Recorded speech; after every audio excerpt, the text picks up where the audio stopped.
Trains have been an integral part of the LEGO brand for generations. But did you know LEGO actually has an extensive collection of trams or streetcars? So let us journey into the past and explore the entire history of these detailed models. Our story begins in LEGO City, in the year 2010. Here we find one of the most interesting LEGO City sets ever made, the Transportation Hub. This set included an intercity bus in a beautiful lime color scheme, and a tram of course. The tram came in a nice blue color scheme featuring 3 cars, 2 main driving cars and a smaller one in the middle, giving the model a perfect symmetrical look. Some highlights include the doors that can open and the stickers featuring the LEGO City logo. However, the set has a lot of stickers. The use of the curved window piece is also very clever. The model also included 2 passenger platforms and a new stand. Overall, this is a very nostalgic set. In fact, this tram was so iconic to appear in the animated film LEGO Movie, modified to be a monorail. But good luck trying to buy it today, because it's a bit too expensive. Oh, no. Later, we would see another tram released in 2015 for the City Square set. It included the iconic orange tram. This time, the middle car is smaller than the other 2 cars. However, it becomes apparent that this is done to allow bikes to come in. But also, for us fans, it could hold a LEGO RC receiver for motorization. However, you have to change the wheels of this model. The orange color scheme paired with black creates a bold look that makes this model stand out. It's the perfect model to display or to put in a LEGO city. In 2019, we will see another addition to the LEGO Tram universe, 31097 Townhouse Pet Shop and Cafe. Wait, where's the tram? Well, the tram is actually the B model of this 3-in-1 set. Featuring a smaller scale, this model has a vintage aesthetic. It has enough detail to stand out and look just like a tram. Then we saw a simpler tram using the same chassis pieces from the 2018 City train. This tram was simpler in style. It featured the same idea as the previous era, aka 2 large cars and 1 small car in the middle. The design of the box made people think it was a monorail.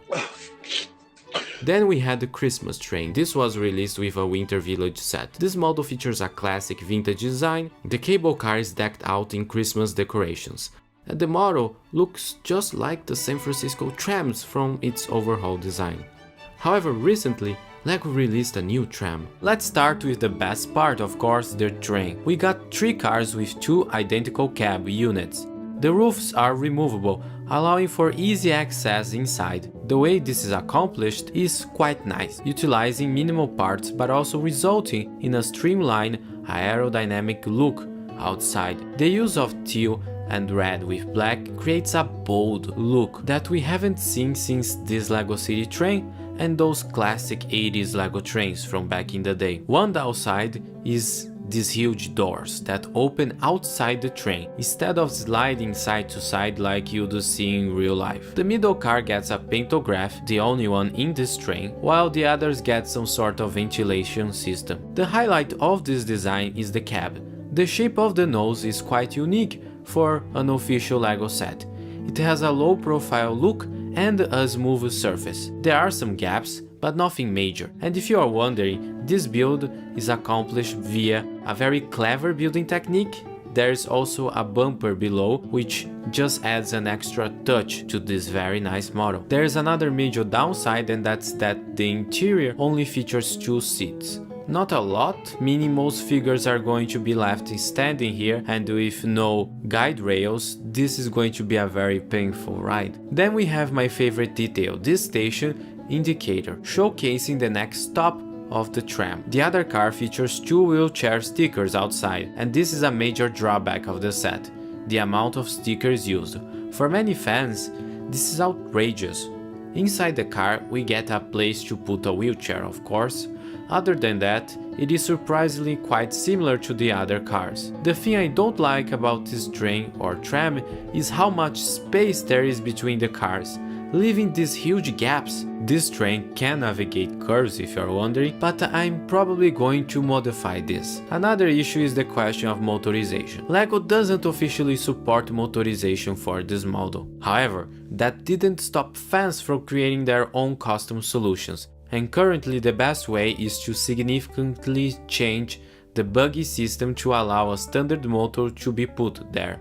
This set is not just a tram, it also includes 2 platforms, or 1.5 depending on who you ask. One side includes a small cafe, perfect for a last minute caffeine hit. This is a perfect place for Starbucks addicts. It also includes one of my favorite new LEGO pieces, this cup. We also get a barista minifigure that looks just like a real life Starbucks employee, though is she really a barista if she is just using an espresso machine? Now, if you're American, you might be wondering what this is doing in a train station, but you'll find many cafes inside train stations around the world, instead of sad and lonely platform. At the top we have an elaborate green and white awning. We also have 2 solar panels. There's a small oversight here. These panels are completely flat, meaning they are not getting the most optimal performance. The tilt angle of a solar panel depends on your latitude, so this flat solar panel would work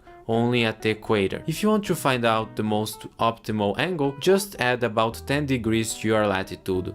So for me that would be about 33 degrees. We also have a standard ticketing machine utilizing this new computer print. However, the system seems to use standard tickets like the ones you'd find in a movie theater or theme park according to the LEGO lore, and not standard Metro cards, which can be problematic.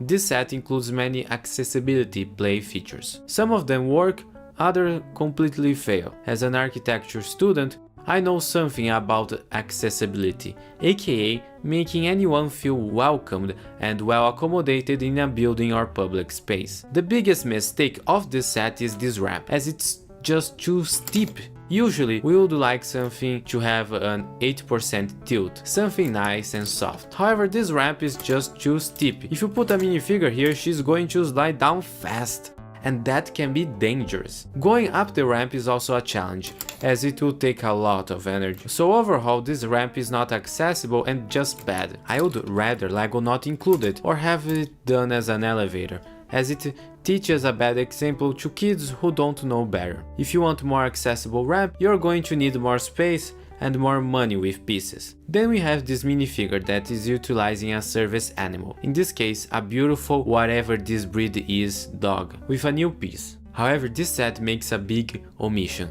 tactile flooring. These are things you see in train stations and other public facilities, and not. However, this set doesn't include any. This could have been easily accomplished via yellow tiles with stickers or prints. However, it's LEGO, so of course you can add it yourself. However, one somewhat nice feature is this movable platform. Try lining up with the LEGO train doors and allow for level boarding in concept. It removes the gap and is a nice play feature. However, in terms of accessibility, it lacks the ability of the minifigure to get inside the actual train by herself, as there is this massive step. You might have to put the minifigure here with your hands.